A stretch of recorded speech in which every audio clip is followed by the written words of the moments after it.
Daredevil born again episode 8। भाई साहब क्या ही एपिसोड है, देखने में मज़ा ही आ गया। मतलब ये है असली एपिसोड, मतलब पूरा ही एपिसोड एकदम कमाल का है।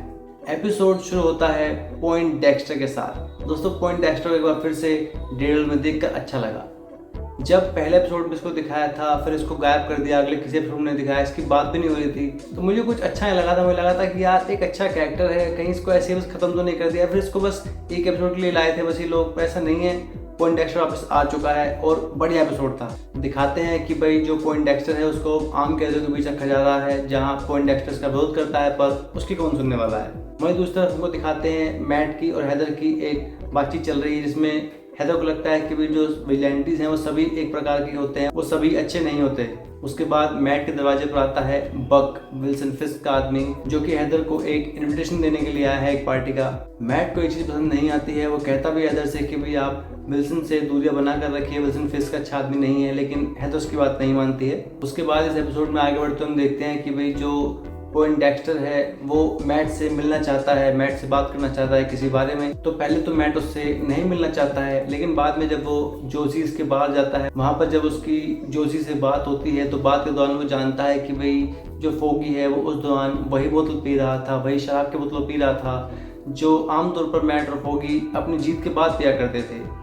बातों ही बातों में वह जान पाता है कि भाई जो उस रात हुआ वो एक महज एक इत्तेफाक नहीं था, बल्कि सोच समझी साजिश थी। और उस रात जो निशाना था वो मैट मर्डोक डेयरडेविल नहीं था, बल्कि वोगी नेल्सन ही निशाना था। तो इस बारे में और जानकारी इकट्ठा करने के लिए, इस बात की तह तक जाने के लिए मैट राजी हो जाता है पॉइंट डेक्स्टर से मिलने के लिए। जब वो पॉइंट डेक्स्टर से मिलने जाता है तो वहाँ पर जो बातचीत होती है वो ये होती है कि पॉइंट डेक्स्टर चाहता है कि भाई उसे वहाँ से बाहर निकाला जाए जेल से, क्योंकि वो देख पा रहा है कि भाई अगर वो यहाँ रहा तो वो जीवित नहीं रह पाएगा, उसको मार दिया जाएगा। लेकिन मैट बिल्कुल इसका विरोध करता है। मैट कहता है कि मैं तेरे इसमें कोई हेल्प नहीं करने वाला हूँ। जब पॉइंट डेक्स्टर कहता है कि भाई मैं आपको कुछ तभी बताऊंगा जब आप मुझे से बाहर निकालेंगे, तो मैट थोड़ा गुस्से में हो जाता है और उसका सिर जो बेंच होती है उसको पटकने लगता है, 3-4 पटकता है उसके सिर को, और जेलर से कहता है कि इसने खुद ही सिर बेंच पर पटकना शुरू कर दिया है। उसके बाद में जिस पार्टी के लिए हैदर को इन्विटेशन आता है, वहाँ हैदर पहुँच चुकी है और इंतजार कर रही है मैट मर्डोक का, जो कि अब तक नहीं आया है।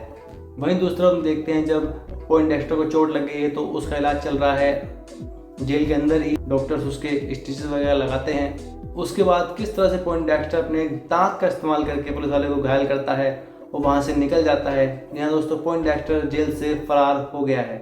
वहीं दूसरी तरफ डेयरडेविल यानी कि मैट मर्डोक आ गया है उस पार्टी में जो कि विल्सन फिस्क ने ऑर्गेनाइज की है, जहाँ पर हैदर भी है और काफ़ी बड़े बड़े लोग वहाँ मौजूद हैं। उसी पार्टी में उन्हीं बातचीत के बीच मैट को कहीं ना कहीं पता चल जाता है कि फोगी को मारने वाला दरअसल विल्सन फिस्क नहीं बल्कि वेनेसा है, क्योंकि उस दौरान विल्सन फिस्क एक्शन में नहीं था, वो गायब था। उस दौरान एक्शन में वेनेसा थी। ये सब वेनेसा का किया धरा है। ये सब कुछ चल ही रहा होता है कि वहाँ अचानक से पॉइंट डेक्स्टर आ जाता है और वो निशाना बनाता है विल्सन फिस्क को अपनी बंदूक का। दोस्तों जब ये सीन चल रहा था मेरे दिमाग में एक चीज़ थी कि यार ये बुल्सआई है, ये जहाँ निशाना मारेगा वो तो लगना ही है, मतलब जिस पर भी इसने गोली तानी है वो तो मरना ही है। और निशाना था विल्सन फिस्क, लेकिन वो नहीं मरता है। उसके सामने आ जाता है अचानक से ही मैट मर्डोक, गोली लगी है मैट को। ये पूरा सीन मतलब अपने आप में एक कमाल का सीन था, देखने में मज़ा आ गया। साथ ही में जो बैकग्राउंड म्यूजिक चल रहा है साथ साथ वो देखने में मज़ा आ गया, वो सुनने में मज़ा आ गया। कमाल का म्यूजिक है, बैकग्राउंड म्यूजिक से मज़ा आ गया सुनने में। पूरे सीन को संभाल लिया, बहुत ही अच्छा ये एपिसोड था, बहुत ही कमाल का एपिसोड था। जिस तरह से एपिसोड एंड हुआ है, इसके फाइनल एपिसोड के लिए जो हाइप है वो बहुत ज़्यादा बढ़ गई है।